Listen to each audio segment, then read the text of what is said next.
midnight horror films. It was the night of June 14th, about 11:43 p.m., when we finally reached St. Mary's. The old red brick hospital stood dark in the rain. We wanted to see if the rumors of it being haunted were true. The lobby smelled like damp paper and rust, but one light kept flickering over the graffiti-covered walls. We walked deeper down a long corridor that stretched far beyond the blueprints I'd studied. Every step echoed like somebody was behind us, and I kept noticing the camera clock skipping ahead. At the nurse's station, everything looked frozen in time. Files from 1993 were scattered everywhere, and then a patient chart slid across the floor on its own. As we began to explore the hallways, we found a basement door that was chained shut, humming. And it didn't sound like any machine. It was low, like something breathing down there. We started down the stairwell. The air got colder with each step, and the drips sounded like whispers. In the boiler room, rusty tanks lined the walls, and faint glowing symbols marked the brick. I swear, we were being watched by something, or someone. The operating room was wrecked. Gurneys overturned and tools scattered. An old sheet stained dark in the middle of the floor. In the monitor room, every screen was static except one. And on that one, something was moving through the halls. I caught a glimpse of it at last. A tall and faceless man staring into the camera like it knew we were there.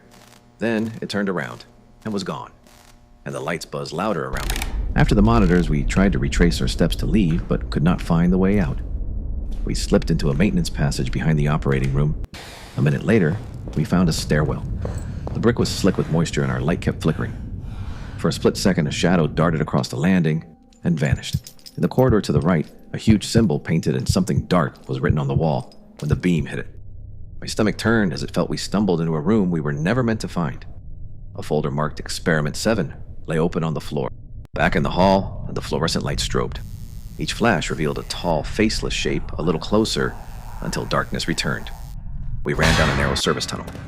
Dust rained from the ceiling and a heavy metallic thud echoed ahead of us, like a door slamming somewhere far off. Outside of the passage, a door opened, revealing a hidden chamber cut into the basement. As we kept looking for the exit, ritual symbols glowed faintly on the floor. Old medical equipment lined the walls, all of it covered in grime. We ducked into a small security room lined with monitors.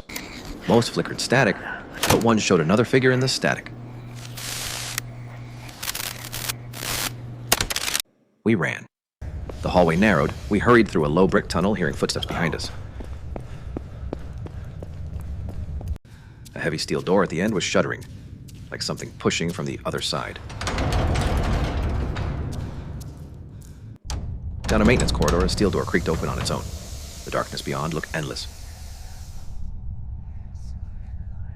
As we kept searching for any sign of an exit, papers drifted across the floor, and a long, dark shape slid just out of the beam of my light. We spiraled through a stairwell. Strange writing was etched into the bricks, and my flashlight kept shaking. At 12:07, we reached a hidden chamber filled with broken wheelchairs and hospital beds. Our breath came out in clouds of cold air. Down the hall, a single bulb swung overhead, shadows twisting.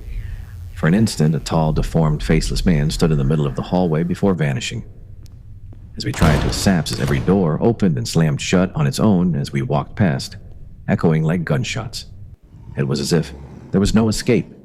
Every hallway looking the same as the last, there was no escaping this hospital. But we kept trying anyway. We found another monitor room. All screens were static except one. It showed me, but one of my eyes were black. Finally, we waded into a corridor flooded ankle deep. Ripples moved toward us, though nothing was visible. We kept moving even as the water crept higher and higher. The brick wall was gouged with claw marks, and the ripples started moving toward us, but nothing was there. A door ahead slammed shut on its own, hard enough to shake dust from the ceiling, and my flashlight jittered as my palms went slick with sweat. We tried to go up a stairwell, but bloody prints covered the bricks, and a shadow figure moved across the landing above us. Then, we stepped into a hallway draped with hanging sheets of plastic. Shapes shifted behind the plastic as we walked by, just out of reach. At the end of that hall was a jammed elevator shaft. I leaned over and thought I saw movement far below in the dark. Back down another narrow hallway, something slid from the floor as we approached, and it whispered my name, soft but clear. We then stumbled into a chamber where hospital equipment had been arranged in a perfect circle, like a ritual. I felt a presence right behind me, but when I turned around, no one was there. The lights in the corridor began shutting off one by one behind us, each click closer, as if something invisible was walking our path. We found a stairwell leading to an emergency exit, but it was a dead end. We had to try another path. As we tried the final hallway, a deformed patient in a torn hospital gown at arm's length was rushing straight at me. We were running then. We tore down the brick corridor, the flashlight bouncing while doors slammed one after another behind us. We finally found a stairwell that looked like salvation. When I pushed the door open, daylight spilled through. A hazy, beautiful spring morning with trees in bloom and soft sunlight filtering through mist. For a moment, I thought we were free.